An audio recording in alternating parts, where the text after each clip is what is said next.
Narinig niyo na ba ang kwento ng mga chop-chop lady sa Pilipinas?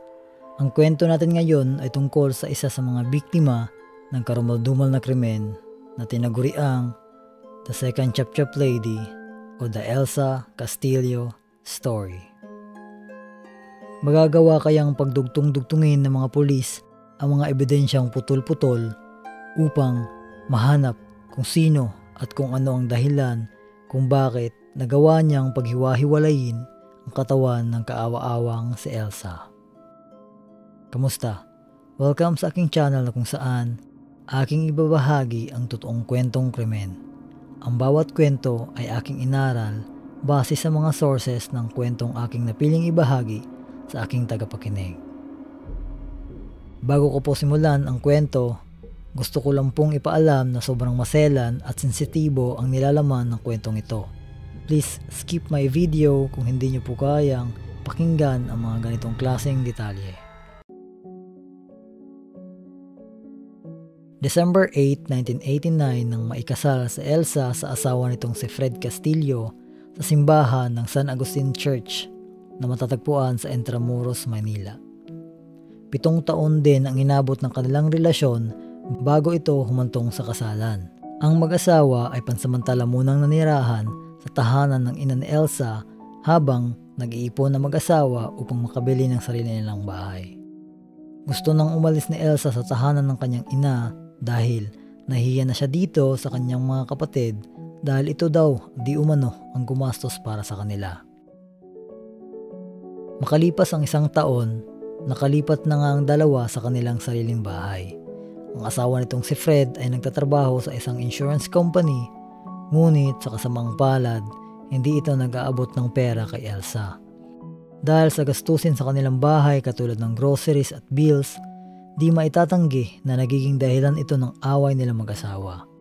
Gusto ni Fred na magkaanak na silang dalawa dahil ayon sa kanya, pag nagkaanak na sila ni Elsa, maaaring ibibigay niya na lahat ng sahod niya kay Elsa upang panggasto sa kanilang tahanan. Nawalan ng trabaho si Elsa sa loob ng 9 na buwan at ni minsan hindi man lang ito inabutan ng pera ng kanyang asawa. Nagiging ugat tuloy ito ng pag-aaway nilang mag-asawa dahil ayon kay Elsa, mas inuuna pa ni Fred ang iba kaysa sa kanya. Isang mapagmahal na asawa si Elsa at palagi nitong pinaglilingkuran ng asawang si Fred sa kahit anong bagay. Dahil sa kagustuhan nitong mas lumaki pang kita niya, minsan dumidiskarte na ito ng kung ano-anong pagbenta upang may maipangdagdag gastusin sa kanilang bahay. Sinubukan din itong magbenta ng kung ano-ano na lang. Hindi kasi nag-aabot ng pera si Fred para panggasto sana sa kanilang bahay dahil ayon sa kanya, siya naman daw di umano ang nagbabayad ng hulugan para sa kanilang tahanan. Nag-apply ng trabaho si Elsa sa Apex Motor Corporation bilang Assistant Personnel Manager. At awa ng Diyos, nakapasok din naman ito. Dahil doon, mas gumaan ang buhay ni Elsa dahil meron na siyang napagkukunan sa kanilang pang-araw-araw na gastusin. Dahil medyo maganda naman ang kinikita nito bilang isang supervisor, hindi niya nakakalimutang ilibre ang sarili niya sa mga bagay na gusto niya. Noong minsan na inilabas ni Elsa ang kanyang asawang si Fred upang sorpresahin tungkol sa pagkatanggap niya bilang personal supervisor sa Apex Motor, napunta lang ito sa pagkadismaya dahil inakala ng kanyang asawang si Fred na ang sorpresa nito ay ang balitang buntis na siya. Hindi maipagkakaila na gustong-gusto na ni Fred ang magkaanak silang dalawa. Lalo namang mas gusto ni Elsa ngunit wala naman siyang magawa dahil hindi pa naman sila biniyayaan. At sinabi na nga ni Elsa na natanggap na siya sa trabaho bilang supervisor. Ngunit hindi naman natuwa ang kanyang asawang si Fred dahil ayon sa kanya, pwede naman sana na sa bahay na lang sila kaysa gumastos pa. Mahilig maglaro ng tennis ang asawa niya si Fred. Noong minsan na nakauwi ito ng late dahil natalo sa pustahan sa kanyang laro, naglabas ng saloobin si Elsa ukol dito. Ayon sa kanya, nababuti pa raw mga kaibigan niya dahil nalilibre niya at nadadala sa kung saang-saang restaurant. Matatandaang hindi nagustuhan ni Fred ang sorpresa ni Elsa sa kanya noong oras na sinabi niyang tanggap na siya sa Apex Motor dahil magastos lang daw ito. Nagluto din kasi si Elsa para sana sa kanyang asawa ngunit nauwi lang sa wala dahil late na nga nakauwi si Fred, nakainom pa. Isang araw, dahil hindi na kinaya ni Elsa ang emosyon at sama ng loob sa kanyang asawa, sinulat nito sa dyaryo ang kanyang sitwasyon upang mailabas niya ang sama ng loob sa kanyang asawa. At umasa siya na sana mabasa ng kanyang asawa ang naturang pahayag upang matauhan ito sa ginagawa niya sa kanyang asawang si Elsa. Nagpatuloy si Elsa sa kanyang buhay at patuloy din sa pagsilbi sa kanyang asawang si Fred. Sobrang-sobra ang dedikasyon ni Elsa sa kanyang trabaho, masipag ito at ni minsan hindi niya naisipang mag-absent. Gustong-gusto din kasi niya yung trabaho niya dahil mababait din ang mga kasamahan niya sa trabaho. Kaya hindi ito nahirapan sa kumpanyang pinasukan niya. Mababait din ang kanyang mga boss kaya mas lalo siyang naging komportable sa pagtatrabaho. Sa kabila ng pagiging masayahin at palangiti ni Elsa, makikita pa rin ang lungkot sa mga mata niya dahil sa pinagdadaanan nito sa kanyang asawa. Patagal ng patagal, nalulungkot na si Elsa sa sitwasyon nilang dalawa. Pakiramdam niya kasi pinapabayaan siya ni Fred na magsumikap para sa kanilang dalawa. Ayon kay Elsa, pakiramdam niya raw na umaasa na lang si Fred sa kinikita niya kaya mas lalo itong umaasa sa kanya pagdating sa financial. Binisita ni Elsa ang kanyang ina at doon nagsumbong kung ano ang pinagdadaanan nito bilang asawa. Ngunit binigyan naman siya ng payo ng kanyang ina na huwag magpadalos-dalos sa mga iniisip dahil mahirap daw di umano ang mahiwalay sa asawa. At ayon pa dito, baka may lihim na sorpresa si Fred para sa kanya kaya hayaan na lang muna. Pag-uwi ng bahay, nagtalo na naman ang dalawa. Gusto nang mag-resign ni Elsa sa trabaho upang ipakita naman ni Fred na siya ang nagdadala sa kanilang pamilya.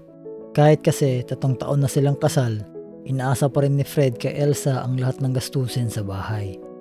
Nung minsan na nakatanggap ng bonus si Fred sa trabaho, hindi man lang ito nag-abot kay Elsa.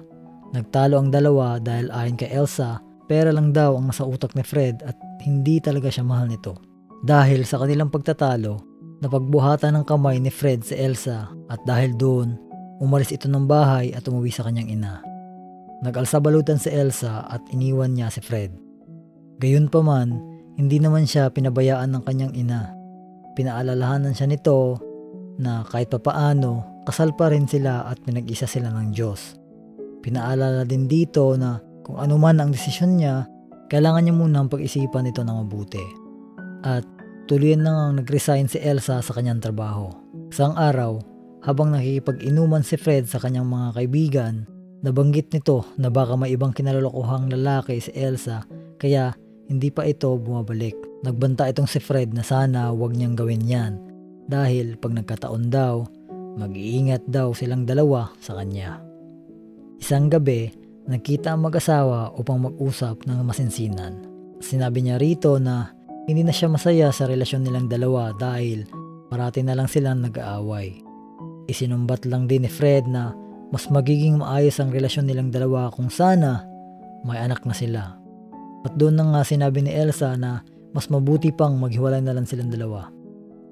Hindi ito nagustuhan ni Fred dahil ayon sa kanya, may narinig siyang usap-usapan na may bagong karelasyon si Elsa.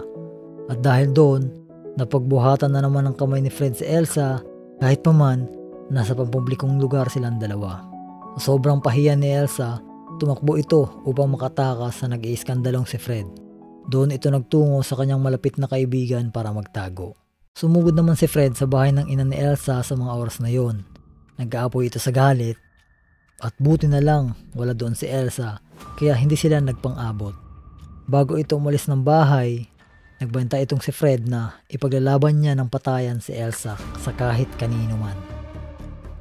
Hanggang isang araw, ginimbal ang buong Pilipinas dahil sa isang karumaldumal na krimen.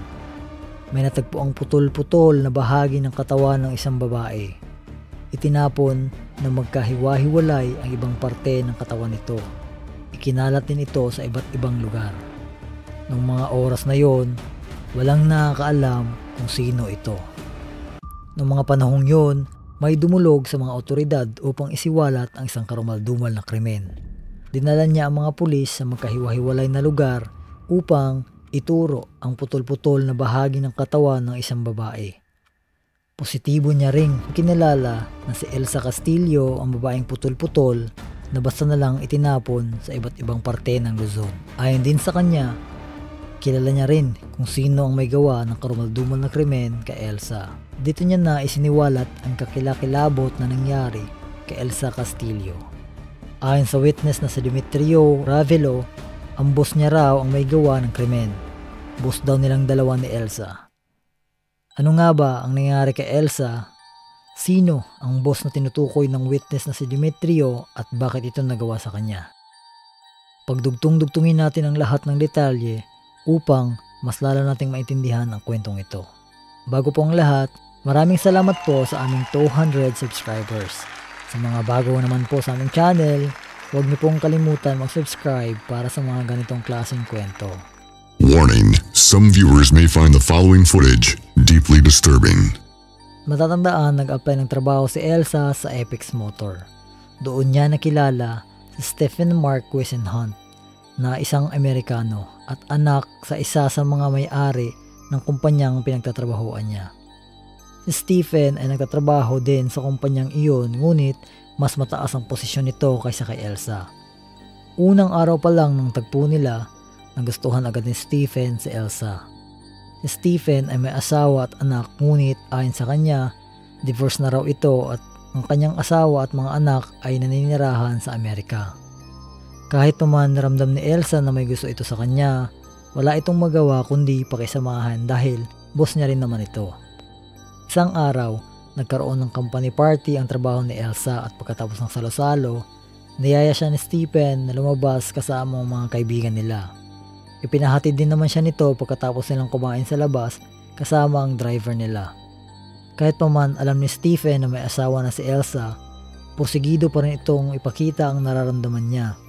Pinaalalahanan naman palagi si Elsa ng kanyang matalik na kaibigan na umiwas upang hindi maging laman ng chismis sa trabaho at baka din madungisan ang kanyang reputasyon. Noong mga panahong yon, nagkakalabuan na si Elsa at si Fred dahil sa trato ni Fred sa kanya at tila ba hindi niya rin maramdaman na mahal siya ni Fred. Ngunit nagpursige itong si Stephen upang makuha ang loob ni Elsa sa mga panahong yon. Matatandaang nabanggit ni Elsa kay Fred na gusto niya nang mag-resign sa trabaho dahil gusto niyang ipakita naman ni Fred na siya ang nagdadala ng pamilya nila.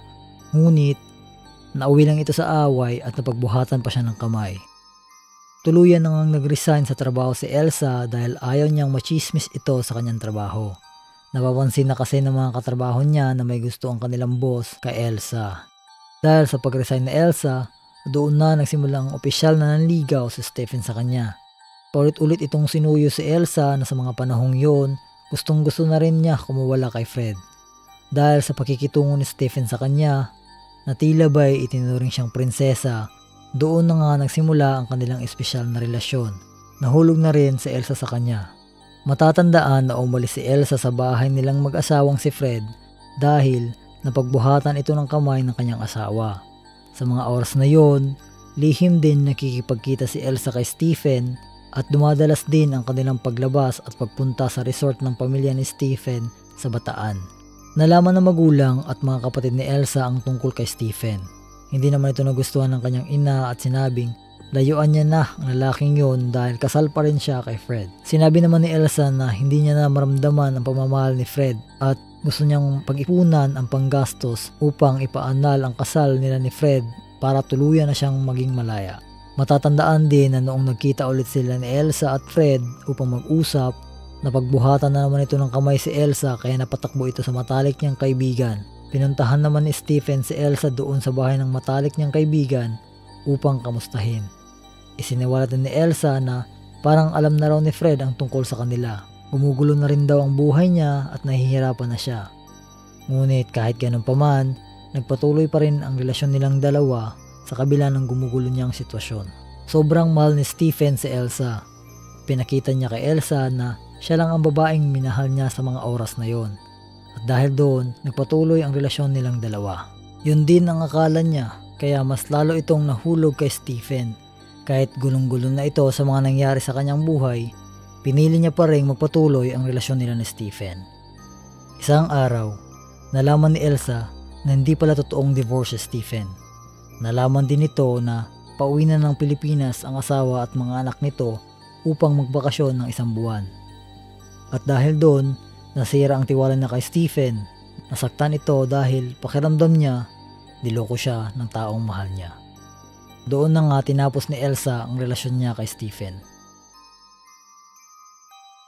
Nag-isip-isip si Elsa at doon, nagdesisyon siyang bumalik na lang sa kanyang asawang si Fred upang bigyan ng pangalawang pagkakataon ang relasyon nilang dalawa. Sinabi niya rin na kung nagkaroon ba siya ng lalaki, magagawa ba niyang tanggapin ulit si Elsa. Nagkaayos naman ang dalawa at pinili nilang maging maayos ang kanilang kasal. Mahal naman ni Elsa si Fred at sa bandang huli, pinili nila ang isa't isa. Nalaman ni Stephen ang plano ni Elsa tungkol sa kanila ni Fred. Dahil sa takot ito na mawala si Elsa sa kanya, nagmakaawa ito pa ulit-ulit. Sinabi niya kung gaano niya kamahal si Elsa at sinubukan niyang suyuin ito ulit. Sinabi niya pa rito na wag na raw ito sanang bumalik sa asawa niya. Nagmakaawa din ito na makita niya si Elsa kahit sa huling pagkakataon man lang. At dahil sa awa, pinagbigyan niya man siya ni Elsa. Matatandaang si Demetrio Ravilo ang nagsuplong sa kanyang amo. Siya kasi ang company driver nila. September 23, 1993, sinundo ni Demetrio si Elsa sa bahay ng ina nito upang dalhin sa tinutuluyang kondo ni Stephen upang mag-usap ang dalawa. Dumating ito sa tinutuluyan ni Stephen bandang 2:00 na ng hapon. Inutusan naman siya ni Elsa na dalhin ang 3 pirasong paper bag sa kanilang opisina sa Apex upang ibigay ito kay Amy Serrano. Bumalik din naman agad ng kondo si Demetrio at sinabihan siya ni Stephen na antayin si Elsa upang ihatid niya bandang 10:00 ng gabi. Noong mga oras na yon, nakainom na ng alak si Stephen bago pa man dumating si Elsa. Matapos namang kausapin ni Elsa si Stephen, nagpaalam agad ito na aalis na. Sinabi niya rin na buo na ang desisyon niya at kaya lang siya nagpakita dahil may sakit daw itong si Stephen at upang ibalik lahat ng binigay ni Stephen sa kanya. Gayunpaman, nagmakaawa pa rin itong si Stephen na huwag siyang iwan ni Elsa. Paulit-ulit nang sinabi ni Elsa na ayaw niya na talaga. Alis na sana ito ngunit pagtalikod niya, pinalo siya ni Stephen sa ulo gamit ang bote ng alak na iniinom niya. Agad naman nawalan ng malay si Elsa. Pagkagising niya, nakahiga na siya sa kama habang nakatali ang mga kamay at paa. Hindi siya makaalis, hindi siya makatakas dahil binabantayan siya ni Stephen sa mga oras na yon. Nagmakaawa si Elsa na pakawala na siya ngunit buryong na itong si Stephen at doon na nga pinagsasaksak na niya si Elsa gamit ang kutsilyo. Hindi pa ito nakapanglaban dahil sa tali sa mga kamay niya at paa. Matapos nitong pagsasaksakin, hinayaan niya munang nakahilata ang wala ng buhay na si Elsa. Habang ginagawa ito ni Stephen, nasa bahay na ang kanyang ina at andun pa rin ang kanilang driver na si Demetrio at ang kasambahay nito. Wala ni isa ang nakarinig dahil nung mga oras na yon, nanonood sila ng TV. Pagkatapos niyang patayin, dinala niya sa banyo ang wala ng buhay na si Elsa at doon niya na nga ginawa ang sobrang karumal-dumal na krimen. Hindi na siya nakontento sa saksak, chinap-chop niya pa ang katawan ni Elsa. Pinaghiwa-hiwalay ang parte ng kanyang katawan.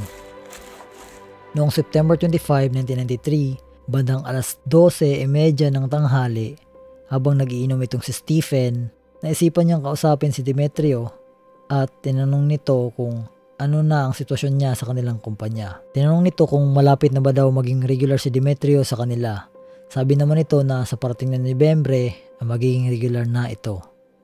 Nagtanong din naman ito kung gaano niya katagal gustong magtrabaho sa kanilang kumpanya. At sinagot din naman siya nito na gusto niyang magtrabaho sa kanila habang buhay. Dahil ayon sa kanya, mayroon daw itong tiwala sa kanya. Sabi din ni Stephen na mayroon din daw siyang tiwala kay Demetrio at doon niya na nga sinabi na wala na si Ma'am Elsa niya dahil patay na raw ito. So sobrang takot ni Demetrio, napatanong din agad ito kung bakit niya pinatay si Elsa. Ngunit nag-alibay din agad ito na hindi niya raw pinatay kundi bangungot daw ang kinamatay nito. Ayon naman kay Demetrio na mas mabuti pang tumawag sila ng doktor upang makuna ng autopsy. Ngunit nagulat ito dahil sa sagot ni Stephen. Sinabi nitong wag na raw dahil di na pwede. Dahil naputol niya na raw ang ulo ni Elsa. Sobrang ginimbal ng takot si Demetrio ng mga oras na yon. Nagmakaawa si Stephen na tulungan siyang itapon ang katawan ni Elsa. Dahil sa takot, wala itong nagawa kundi sundin ang inutos ng kanyang boss sa mga oras na yon. Agad nila itong nilagay sa trash bag upang itapon. Matapos nilang itapon ang putol-putol na katawan ni Elsa, agad naman inutos ni Stephen kay Demetrio na magbakasyon muna. Agad naman umuwi si Demetrio at doon na nga sinabi niya ang nangyari sa kanyang pamilya.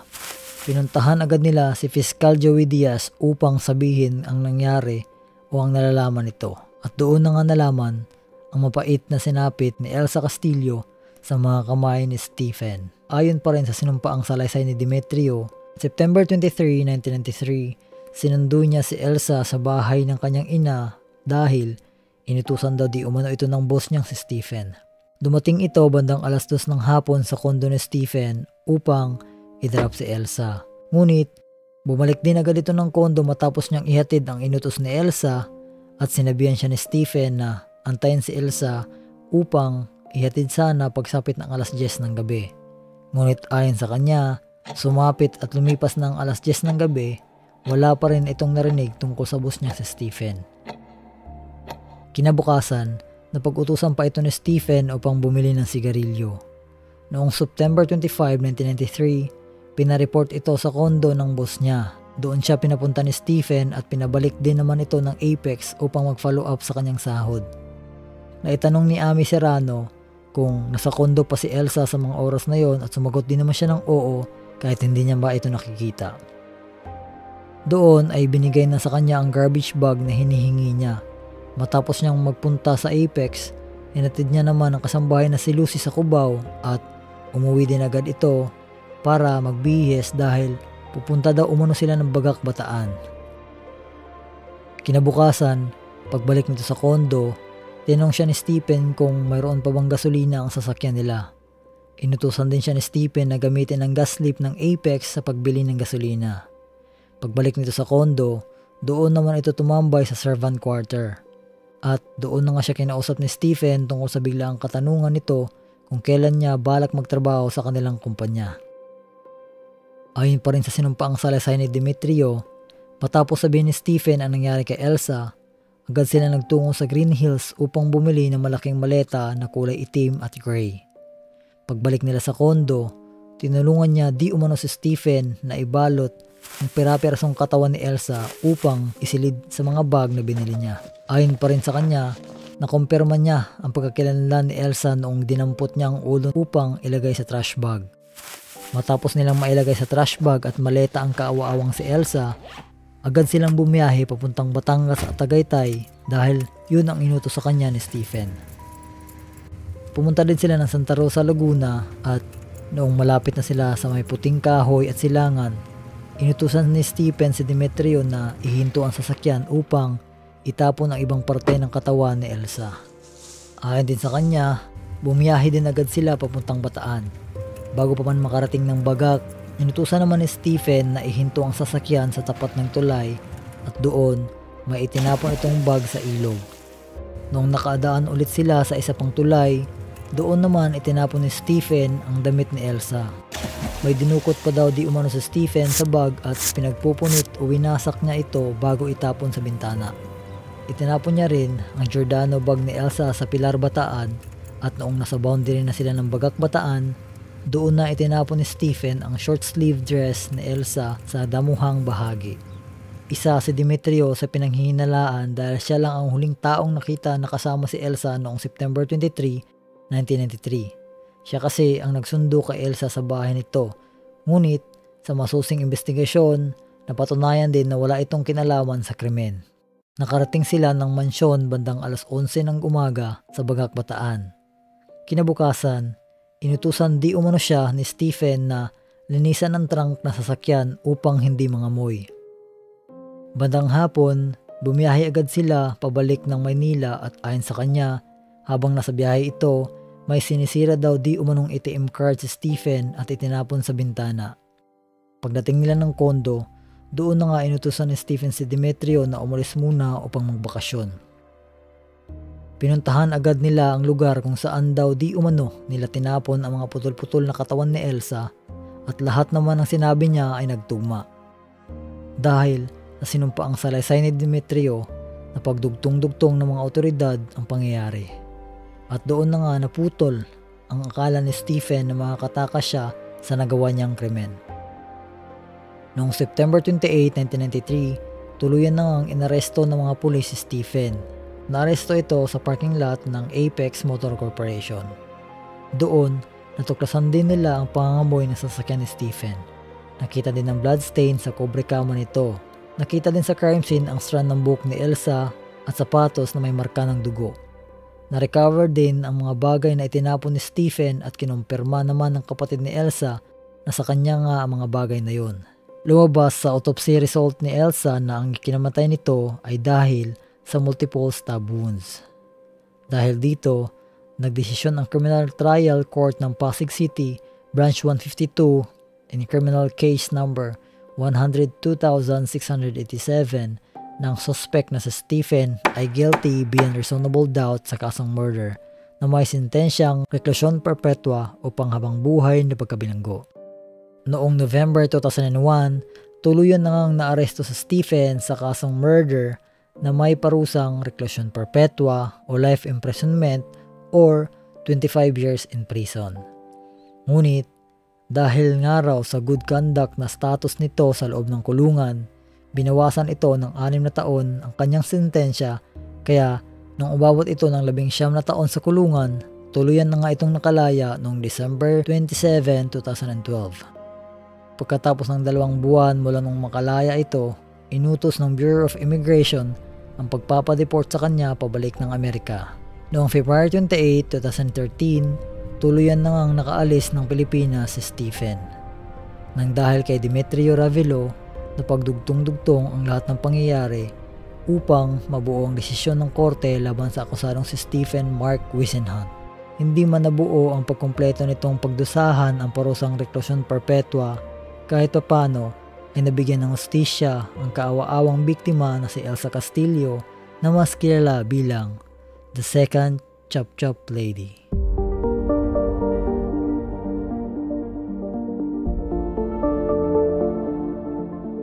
Sana ay nagustuhan nyo ang kwentong ito. Maraming salamat sa pakikinig sa ating kwento ngayong araw. Huwag kalimutan mag-follow at mag-subscribe para sa mga susunod pang totoong kwentong krimen.